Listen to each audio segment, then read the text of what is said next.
नमस्कार दोस्तों, आपका स्वागत है आपके अपने YouTube चैनल्स अली खान में। आज हम पढ़ेंगे कार्बन के बारे में। कार्बन के बारे में पढ़ेंगे। कार्बन एक बहुत ही महत्वपूर्ण तत्व है जो क्या है, बहुत सारे कंपाउंड बनाता है। ठीक है, कार्बन देखो, जैसे कार्बन का जो परमाणु संख्या होती है, कार्बन को हम C से डिनोट करते हैं और उसकी परमाणु संख्या होती है 6। यदि हम इसकी वैलेंसी निकालेंगे, मतलब परमाणु संयोजकता निकालेंगे, तो इसके जो आखिरी कक्ष है, तो परमाणु जो संख्या होती है, जो परमाणु संयोजकता होती है, वो होती है किसी तत्व के बाह्यतम कक्ष में इलेक्ट्रॉनों की संख्या। मतलब जो कार्बन है, कार्बन के बाह्यतम कक्ष यानी एक कक्ष होता है, जो सेल्स के बारे में बताएंगे हम आपको, K कक्ष, L कक्ष, M कक्ष और N कक्ष। जो हमारा ये होता है ना, जो ये हमारा नाभिक होता है, और उसके बाद जो ये आती है, ये होती है पहली सेल, मतलब पहला कक्ष, ये होता है दूसरा कक्ष, ये होता है हमारा तीसरा कक्ष। इसको बोलते हैं हम K कक्ष, इसको बोलते हैं हम L कक्ष, और इसको बोलते हैं हम M कक्ष, और आने वाली जो नेक्स्ट है उसको बोलते हैं N कक्ष। मतलब जो K कक्ष है, इसको इसे हम एक फार्मूले के द्वारा यानी 2n² के द्वारा दर्शाते हैं। ठीक है, मतलब जो 2n² होता है, जैसे जैसे ये हमारी KL जो पहली कक्ष है, और ये दूसरी कक्ष, और ये तीसरा कक्ष है, और ये चौथा कक्ष है।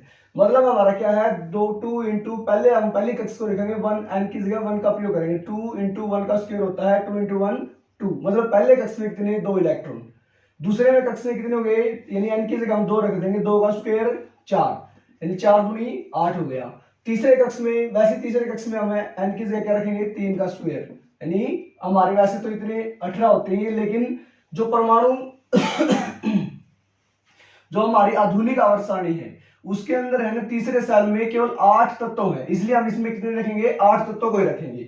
और जो हमारा चौथा सेल है 4 इंटू 2 का स्क्वायर, इसमें होंगे 32, लेकिन इसमें रखेंगे हम 18। क्यों रखेंगे, क्योंकि जो हमारा तीसरा कक्ष है, यानी तीसरा आवर्त है आधुनिक आवर्त सारणी का, उसके अंदर 18 तत्व है, तो इसलिए हम इसे क्या रखेंगे, 18 तत्व ही रखेंगे। तो पहले कक्ष में हो गए हमारे 2, दूसरे में हो गए 8, तीसरे में हो गए 8, और चौथे में हो गए 18। ठीक है, इनके बारे में पढ़ेंगे। मतलब जो कार्बन है ना, कार्बन के अंदर क्या हो गया, पहले कक्ष में, K कक्ष में कितने हो गए, 2 इलेक्ट्रॉन, और L कक्ष में कितने हो गए, 4 कार्बन के हो गए।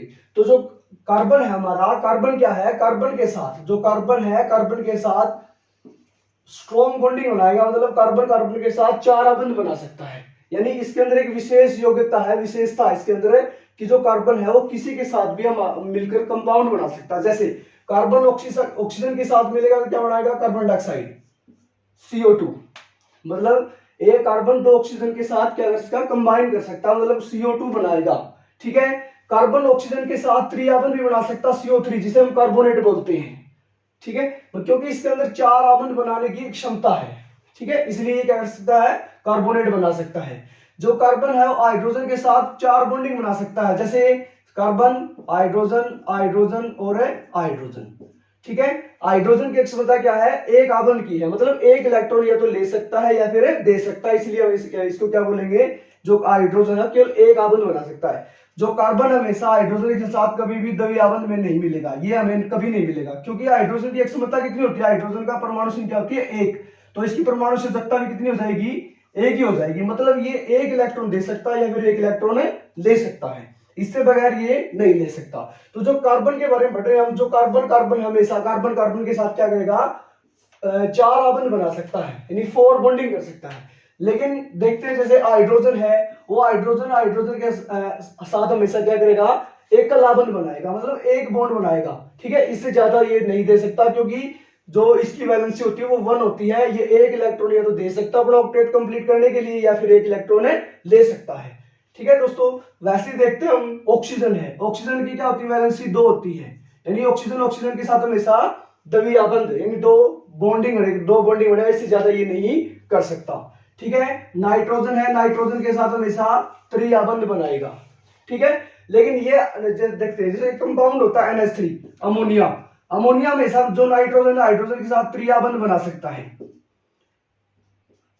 NH3, यानी N के साथ हाइड्रोजन सिंगल आबंध यहां हो गया, सिंगल आबंध यहां हो गया, और सिंगल आबंध यहां हो गया। ठीक है, देखते हैं, कार्बन हमेशा CH4 में था, ये नहीं होगा। ठीक है, अब हम पढ़ेंगे कार्बन के जो कंपाउंड है वो अलग अलग क्या होता है। देखिए, जैसे हम समझते हैं, अगर जहां पे एक कार्बन होगा, ठीक है, एक कार्बन होगा उसको बोलते हैं इथ, क्या बोलते हैं, इथ बोलते हैं, ठीक है। जहां दो कार्बन होंगे C2 उसको बोलते हैं मिथ,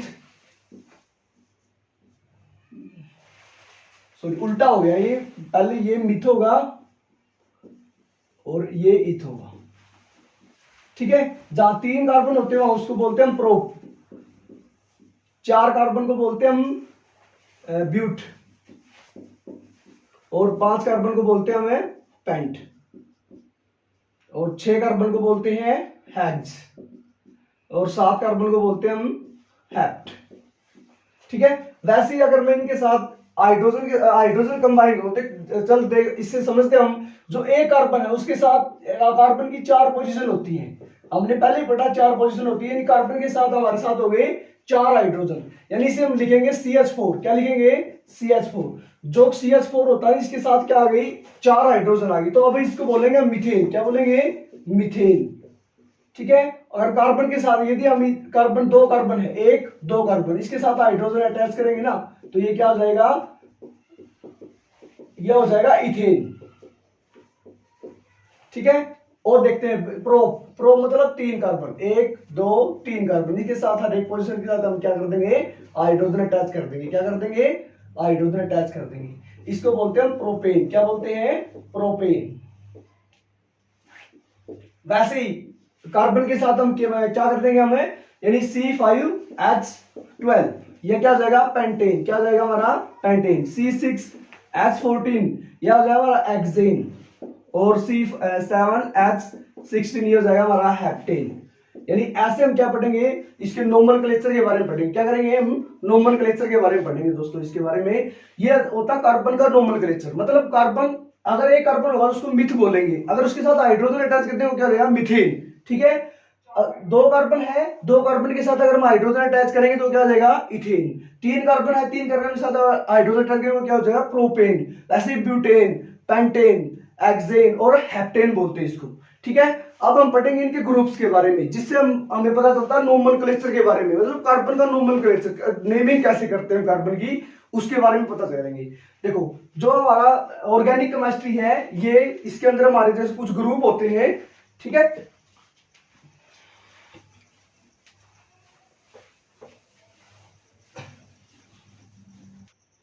देखो दोस्तों हम पढ़ते हैं अब इसके ग्रुप के बारे में, जिससे हमें पता चलेगा कि ये कार्बन है किसके साथ आपन मिलकर मतलब क्या बनाएगा, जो कंपाउंड होते हैं ना उनके बारे में पढ़ेंगे हम। पहले जैसे हमारा जैसे ग्रुप है उसे बोलते हैं हैलोजन ग्रुप, क्या बोलते हैं, हैलोजन ग्रुप, ठीक है। हैलोजन ग्रुप में दो तत्व आते हैं, पहला है क्लोरीन और एक होता है ब्रोमीन, मतलब जिसके पीछे क्लोरीन और ब्रोमीन लगा दीजिए तो उसे बोलते हैं हैलोजन ग्रुप, ठीक है। क्योंकि ये जो धातुएं हैं हैलोजन धातु है, ठीक है, तो हैलोजन ग्रुप बोलते हैं इसको। देखो जैसे पढ़ते हैं, हमने पढ़ा था मिथ, ठीक है, मिथ पढ़ा था, तो मिथ क्या होता है, CH4 ये होता है। अगर हमने इसके पीछे लगा दिया Cl, ये Cl लग गया, तो इसे हम बोलेंगे, हम देखो जो हैलोजन ग्रुप है ना उसको हम बोलते हैं, Cl को बोलते हैं क्लोरो और Br को बोलते हैं ब्रोमो, यानी Cl को क्या बोलेंगे, क्लोरो, और Br को बोलेंगे ब्रोमो, ठीक है। देखो ये होता क्लोरो ब्रोमो, यानी ये क्या हो गया, अब इसका नाम रखेंगे ना नाम, तो मतलब एग्जाम में पूछ सकता है CH4Cl को हम क्या बोलेंगे, तो इसको क्या बोलेंगे हमें, क्लोरो मीथेन, क्या बोलेंगे, क्लोरो मीथेन, ठीक है। जैसे हम CH4 के आगे क्या लगा दें, Br, तो CH4 के आगे नहीं लगेगा, सॉरी दोस्तों, ये CH3 के आगे लगेगा, ठीक है। क्योंकि जो एक कार्बन है इसकी पोजीशन क्या कर लेगा, एक हाइड्रोजन की पोजीशन ले लेगा, ये कार्बन, ये हाइड्रोजन हो गया, ये हाइड्रोजन हो गया, ये हाइड्रोजन हो गया, और देखो ये हाइड्रोजन है, इसकी जगह पे हम क्या लगा देंगे, Cl, तो मतलब ये हो गया हमारा CH3Cl, यानी इसे बोलेंगे क्लोरोमीथेन, क्या बोलेंगे, क्लोरोमीथेन बोलेंगे, ठीक है। अगर वैसे अगर मैं इसके आगे क्या लगा दूं, Br लगा दूं, क्या लगा दूं, Br, CH3 यानी हाइड्रोजन, यहाँ पे हाइड्रोजन और यहाँ पे लगा दिया मैंने Br, तो इसको हम बोलेंगे ब्रोमो, क्या बोलेंगे, ब्रोमो मीथेन, ठीक है, ये बोलेंगे दोस्तों। देखो आगे हम बढ़ते हैं, जैसे 2 कार्बन आ गए हमारे, 2 कार्बन को हम लिखेंगे ऐसे, देखिए कार्बन, ये कार्बन, इसके साथ हाइड्रोजन अटैच कर दिया, यहाँ पे हाइड्रोजन, यहाँ पे हाइड्रोजन, यहाँ पे सॉरी यहाँ पे हाइड्रोजन हो गया और यहाँ पे हाइड्रोजन होगा। यदि मैंने यहाँ पे क्लोरो लगा दिया तो क्या हो गया, ये क्लोरो 2 कार्बन क्या बोलते हैं हम उसको, इथेन, क्या बोलते हैं, इथेन। तो क्लोरो इथेन क्या होगा, ये हमारा क्लोरो इथेन। ठीक है, वैसे ही क्या है, अगर हम मैं इसके आगे क्या लगा दूं, Br लगा दूं, क्या लगा दूं, यहाँ पे Br लगा दूं। ये कार्बन, ये हाइड्रोजन, ये हाइड्रोजन, ये हाइड्रोजन, और यहाँ पे कार्बन, ये हाइड्रोजन हो गया, ये हाइड्रोजन हो गया, और यहाँ पे यदि मैंने Br लगा दिया क्या हो गया, ब्रोमो इथेन, ये होगा हमारा ब्रोमो इथेन। वैसे ही क्या करेंगे हम, प्रोपेन के बारे में पढ़ेंगे, वैसे ही क्या करेंगे, ब्यूटेन के बारे में पढ़ेंगे, वैसे ही क्या करेंगे, पेंटेन के बारे में पढ़ेंगे।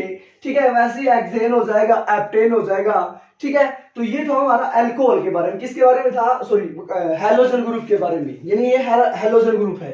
वैसे ही हमें क्या बनाना हो, हमें पेंटेन बनाना हो, क्या बनाना हो, हमें पेंटेन बनाना हो। ठीक है, पेंटेन के बारे में पढ़ेंगे हम।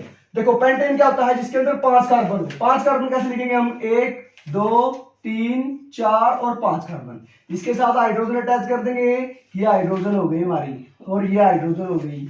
ठीक है, तो ये हर पोजीशन के ऊपर हम हाइड्रोजन अटैच कर देंगे, लेकिन जो लास्ट वाली पोजीशन है ये बच गई हमारी। यहाँ पे अगर हम Cl का प्रयोग करेंगे तो क्या हो जाएगा हमारा, क्लोरोपेंटेन। अगर Br का प्रयोग करेंगे तो क्या हो जाएगा, ब्रोमोपेंटेन। ठीक है, वैसे ही हेक्सेन के बारे में पढ़ेंगे तो क्या हो जाएगा हमारा, इसके अंदर हम एक कार्बन और ले लेंगे, जैसे CH2 और मिल गया, तो हमारा ये क्या हो गया, क्लोरो हेक्सेन, या फिर हम Br लगा दूं तो मैं यहाँ पे क्या हो जाएगा, ब्रोमो हेक्सेन हो जाएगा हमारा। ठीक है दोस्तों, ये था हमारा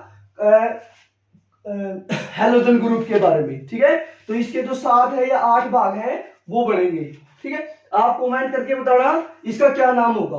अगर यदि मैं लिखता हूं कार्बन, हाइड्रोजन, यहाँ पे हाइड्रोजन, यहाँ पे हाइड्रोजन, ये कार्बन है, ये हाइड्रोजन हो गया, ये हाइड्रोजन हो गया, ये कार्बन है, ये हाइड्रोजन हो गया, ये हाइड्रोजन होगा। यदि मैं यहाँ पे Cl लगाऊं तो इसका क्या नाम होगा, ये आपको कमेंट करके बताना है। और जैसे कि मैंने लिख दिया ये कार्बन, ये कार्बन, ये कार्बन, ये हाइड्रोजन हो गया, ये हाइड्रोजन हो गया, यहाँ पे हाइड्रोजन हो गया, यहाँ पे हाइड्रोजन, सॉरी थोड़ा ऊपर लिखते हैं यहाँ पे, एक कार्बन, ये कार्बन, ये कार्बन और ये कार्बन। ठीक है, इसके साथ हाइड्रोजन अटैच कर दूं मैं, ये हाइड्रोजन हो गया, ये हाइड्रोजन हो गया, ये हाइड्रोजन हो गया, यहाँ पे हाइड्रोजन हो गया, यहाँ पे हाइड्रोजन हो गया। ठीक है, और ये Br हो गया। अब आपको बताना है ये कमेंट करके कि ये क्या होगा। ठीक है दोस्तों, चलो हम अगले ग्रुप की ओर बढ़। ठीक है दोस्तों, आज की क्लास में हम इतने पढ़ेंगे, कल देखेंगे हम, कल की क्लास में हम देखेंगे, जैसे कि अब तो हमने पढ़ा है हैलोजन ग्रुप के बारे में, कल पढ़ेंगे हमें अल्कोहल ग्रुप के बारे में, कीटोन ग्रुप के बारे में, और जो हमारा ऑक्सिलरी ग्रुप है या फिर उनके बारे में पढ़ेंगे हम। ठीक है दोस्तों, कल मिलते हैं नेक्स्ट क्लास में।